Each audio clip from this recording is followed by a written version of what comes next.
მე როგორც დაცვის მხარემ წარმოადგინე შუამდგომლობა ბრალდების მხარის მიერ წარმოდგენილი მტკიცებულებების დაუშვებლად ცნობის თაობაზე.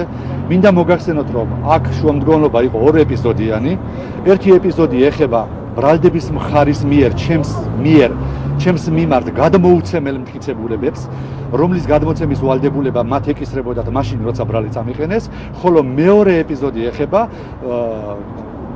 მტკიცებულებებს, რომლითაც პიროვნება არის დაზარალებული წარმომადგენელი და არაუფლება მოსილი პირის მიერ გაცემული დოკუმენტების საფუძველზე. მიმაჩნია, რომ ჩემი შუამდგომლობა არის დასაბუთებული, საკმაოდ ვრცელი, მოსამართლემ სხდომა გადადო და განმარტა, რომ აღნიშნულ შუამდგომლობაზე საჭიროა გარკვეული სახის მსჯელობა და გადაწყვეტილებას განჩინებას შუამდგომლობის დაკმაყოფილების ან არ დაკმაყოფილების თაობაზე განაცხადებს 26 მარტს. სასამართლო მოისმინა მხარეთა შუამდგომლობები მტკიცებულებების დასაშვებისა თუ დაუშვებლობის თაობაზე.